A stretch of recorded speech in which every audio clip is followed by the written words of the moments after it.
22वां अध्याय। पांचाल, कौरव और मगध देशीय राजाओं के वंश का वर्णन। श्री सुखदेव जी कहते हैं, परीक्षित, दिवोदास का पुत्र था मित्रेयु। मित्रेयु के 4 पुत्र हुए, च्यवन, सुदास, सहदेव और सोमक। सोमक के 100 पुत्र थे। उनमें सबसे बड़ा जंतु और सबसे छोटा पृषद था। पृषद के पुत्र द्रुपद थे। द्रुपद के द्रौपदी नाम की पुत्री और धृष्टद्युम्न आदि पुत्र हुए। धृष्टद्युम्न का पुत्र था धृष्टकेतु। भरम्याश्व के वंश में उत्पन्न हुए यह नरपति पांचाल कहलाए। अजमीर का दूसरा पुत्र था ऋक्ष। उनके पुत्र हुए संवरण। संवरण का विवाह सूर्य की कन्या तपति से हुआ। उन्हीं के गर्भ से कुरुक्षेत्र के स्वामी कुरु का जन्म हुआ। कुरु के 4 पुत्र हुए, परीक्षित, सुधन्वा, जहनु और निषधाश्व। सुधन्वा से सुहोत्र, सुहोत्र से चैवन, चैवन से कृति, कृति से उपरिचर वसु और उपरिचर वसु से बृहद्रथ आदि कई पुत्र उत्पन्न हुए। उनमें बृहद्रथ, कुशाम्ब, मत्स्य, प्रत्यग्र और चेदिप आदि चेदि देश के राजा हुए। बृहद्रथ का पुत्र था कुशाग्र, कुशाग्र का ऋषभ, ऋषभ का सत्यहित, सत्यहित का पुष्पवान और पुष्पवान के जहु नामक पुत्र हुआ। बृहद्रथ की दूसरी पत्नी के गर्भ से एक शरीर के 2 टुकड़े उत्पन्न हुए। उन्हें माता ने बाहर फेंकवा दिया। तब जरा नाम की राक्षसी ने जियो जियो इस प्रकार कहकर खेल खेल में उन दोनों टुकड़ों को जोड़ दिया। उसी जोड़े हुए बालक का नाम हुआ जरासंध। जरासंध का सहदेव, सहदेव का सोमापी और सोमापी का पुत्र हुआ श्रुतश्रवा। कुरु के ज्येष्ठ पुत्र परीक्षित के कोई संतान न हुई।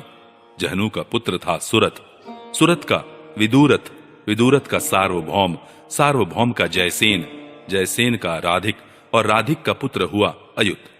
अयुत का क्रोधन, क्रोधन का देवातिथि, देवातिथि का ऋष्य, ऋष्य का दिलीप और दिलीप का पुत्र प्रतीप हुआ। प्रतीप के 3 पुत्र थे, देवापी, शंतनु और बाहलीक। देवापी अपना पैतृक राज्य छोड़कर वन में चला गया, इसलिए उसके छोटे भाई शंतनु राजा हुए। पूर्व जन्म में शंतनु का नाम महाभीष था। इस जन्म में भी वे अपने हाथों से जिसे छू देते थे वह बूढ़े से जवान हो जाता था, उसे परम शांति मिल जाती थी। इसी करामात के कारण उनका नाम शंतनु हुआ। एक बार शंतनु के राज्य में 12 वर्ष तक इंद्र ने वर्षा नहीं की।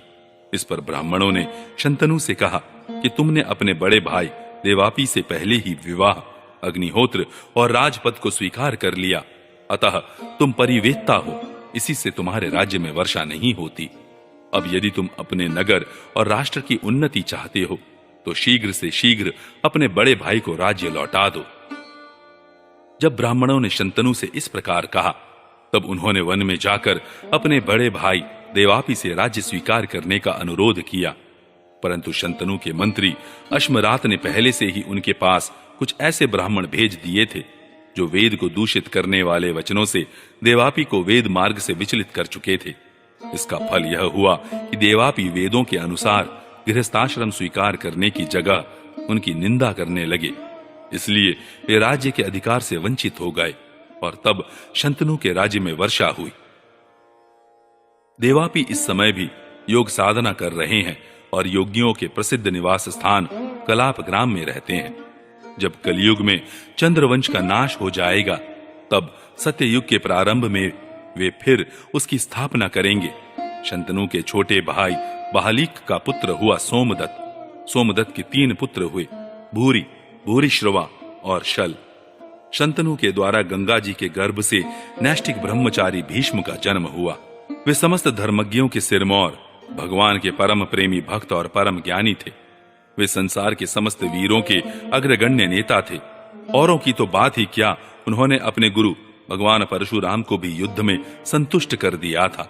शंतनु के द्वारा दाशराज की कन्या के गर्भ से 2 पुत्र हुए, चित्रांगद और विचित्रवीर्य। चित्रांगद को चित्रांगद नामक गंधर्व ने मार डाला। इसी दाशराज की कन्या सत्यवती से पराशर जी के द्वारा मेरे पिता भगवान के कलावतार स्वयं भगवान श्री कृष्ण द्वैपायन व्यास जी अवतीर्ण हुए थे। उन्होंने वेदों की रक्षा की। परीक्षित, मैंने उन्हीं से इस श्रीमद् भागवत पुराण का अध्ययन किया था। यह पुराण परम गोपनीय, अत्यंत रहस्यमय है। इसी से मेरे पिता भगवान व्यास जी ने अपने पैल आदि शिष्यों को इसका अध्ययन नहीं कराया, मुझे ही इसके योग्य अधिकारी समझा।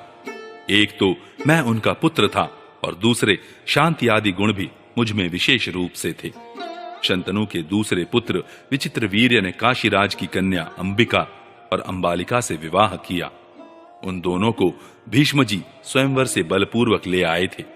विचित्रवीर्य अपनी दोनों पत्नियों में इतना आसक्त हो गया कि उसे राज्यक्षमा रोग हो गया और उसकी मृत्यु हो गई। माता सत्यवती के कहने से भगवान व्यास जी ने अपने संतानहीन भाई की स्त्रियों से धृतराष्ट्र और पांडु 2 पुत्र उत्पन्न किए। उनकी दासी से तीसरे पुत्र विदुर जी हुए।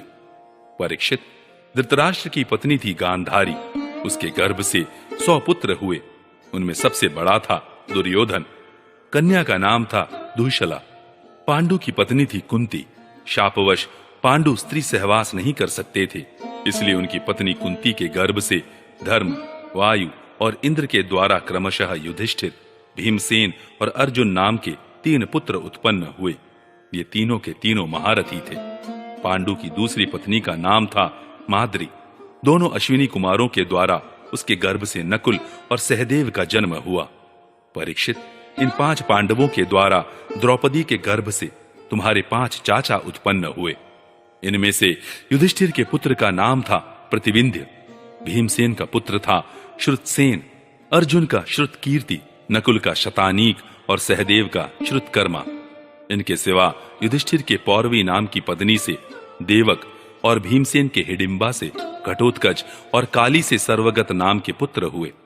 सहदेव के पर्वत कुमारी विजया से सुहोत्र और नकुल के करेणुमती से नरमित्र हुआ। अर्जुन द्वारा नाग कन्या उलूपी के गर्भ से ईरावान और मणिपुर नरेश की कन्या से बभ्रुवाहन का जन्म हुआ।